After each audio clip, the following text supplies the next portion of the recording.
Ồ.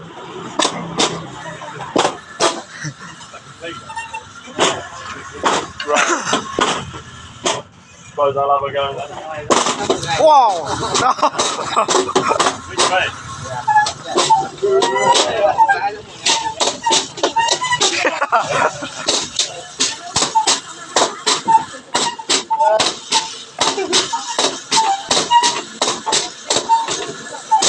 Quite like it. Yeah. Wow.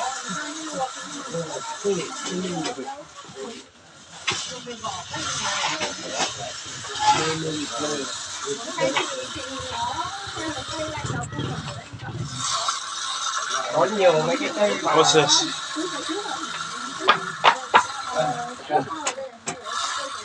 Hey. You just push it down. Yeah. Oh, right, but he's got it. Oh, no. All the way at the bottom. Yeah, I can't see the bottom. We did this one with feeding the elephant.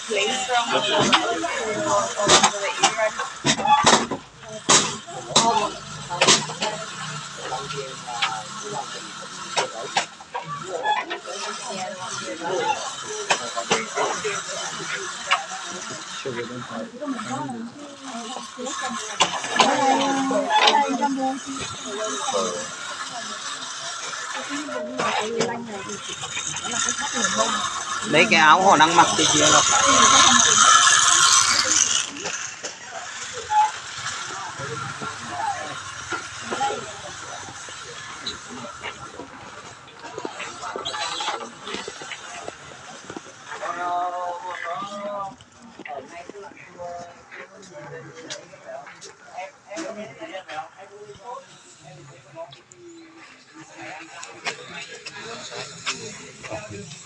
Kinda.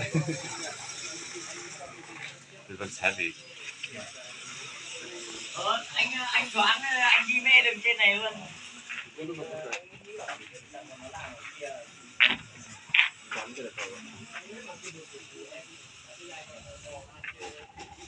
Cái gì?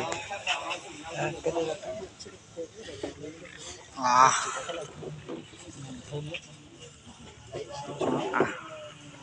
Cái này dưới quê mình có mà. Cái này phân nước cuốn này thô phết.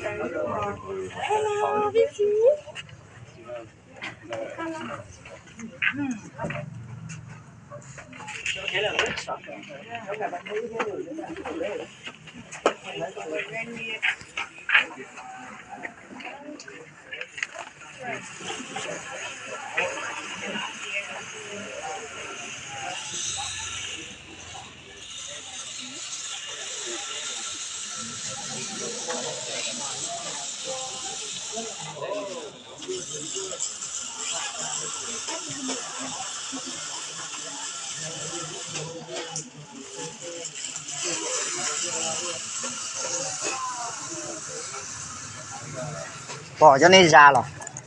Cho nó chờ chia nó mà. Chia? Có chia mua có chia là già này. Mà chờ chia cho là qua lên nó thế mà. Phải đúng không nhỉ? Còn nhỏ thì mới tự. Phụ nhỏ này có một tát thôi này. Nhưng mà cái là. Đi tỏ giờ này mất đâu chứ là. Giờ